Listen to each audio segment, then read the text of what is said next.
Hey guys, excited to bring you guys Turner Talk number 35, and this one's going to be about drilling. I'm going to talk a little bit about the difference between drilling and live because some people don't understand the difference between drilling and live, and I know I didn't understand really how to drill until I got to college, which would have been very beneficial for me to understand that a little bit earlier. I know my high school coach Jay Gibson always talked to me about drilling, and always told me, Nick, you don't drill hard enough. And I'd be like, what are you talking about, coach? This isn't live wrestling. It's just drilling. And so I think that's the number one thing that a lot of people don't understand is that once you understand the movement, you should be drilling at 100%. That's the main difference between drilling and live is that one person's going 100% and the other person's allowing them to do it.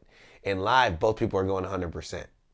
That's really the main difference. So when you're drilling, once again, if it's a movement that you understand, like your double leg, single leg, high cross, something that you have down pretty good, you should be going 100%. Now, if it's a move that you're figuring out still, like you just maybe learned a low level or you just like learned an ankle pick, you should drill it slowly so that you get the movement down correctly and you ingrain that muscle memory correctly. And then once you start to really get it down, you increase speed as you go. So make sure that you understand that when you're drilling, once you get the movement down, you're going 100%. Okay? You're going 100%. And also, when you're drilling, you shouldn't be doing a lot of talking. I think I talked about it in Turner Talk number 20, being a good partner. You shouldn't be doing a lot of talking. One person's drilling, other person's allowing them to do it, then you're getting up, and either that person goes again or you're switching or whatever you're doing. You should be drilling the movement or getting up off the mat.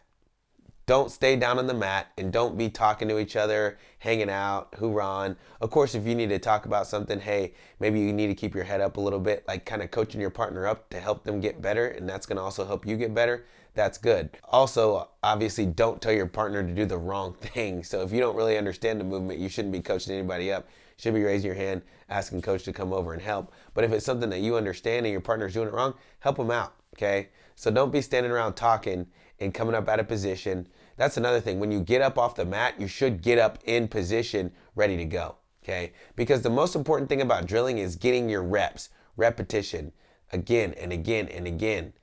We have a saying that we don't drill till we get it right. We drill till we can't get it wrong, okay? So that means you do it over and over and over and over again so that when you get to matches, high pressure situations where you're more likely to mess things up, you'll have that muscle memory ingrained. And that's another great aspect of drilling is it ingrains that muscle memory. And so once again, you'll have that muscle memory ingrained for whenever you get to those championship matches and you really want to make sure you do it right.